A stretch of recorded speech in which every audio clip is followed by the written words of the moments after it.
In the quiet town of Enugu, there lived a hardworking widow named Mama Ngozi.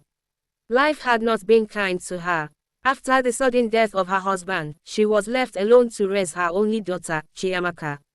Despite the struggles, Mama Ngozi believed strongly in education. She sold vegetables in the market every day, saving every naira she could, all for one purpose, to send her daughter to the university. Chiamaka was intelligent and beautiful, and when she gained admission into the university in Lagos, her mother was filled with pride and hope. Before she left, Mama Ngozi held her hands tightly and said, "My daughter, remember why you are going there. Education is your future. Do not let anything distract you."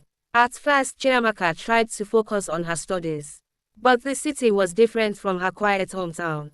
Lagos was fast, loud, and full of temptations. Not long after, she met a group of girls who lived flashy lifestyles. They wore expensive clothes, used the latest phones, and always had money to spend. Attracted by their lifestyle, Chiamaka slowly became friends with them. They introduced her to parties, late-night outings, and wealthy men who provided them with money and gifts. At first, she hesitated, remembering her mother's words. But gradually, she gave in. Her studies began to suffer.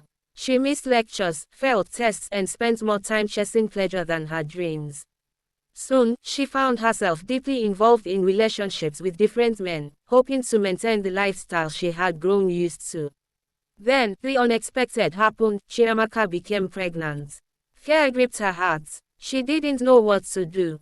The men she had trusted denied responsibility. Her so-called friends distanced themselves, leaving her alone to face the consequences. Ashamed and confused, Chiamaka could no longer continue her education. She dropped out of school and returned home. When Mama Ngozi saw her daughter, her joy quickly turned into sorrow. The truth came out, and her heart broke.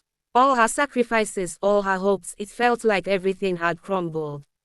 But despite the pain, Mama Ngozi did not abandon her daughter. Instead, she embraced her, tears in her eyes. "We will face this together," she said. Chiamaka, filled with regret, realized to let the cost of her choices.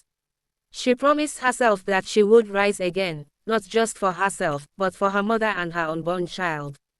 The journey ahead would not be easy, but it was not the end of her story.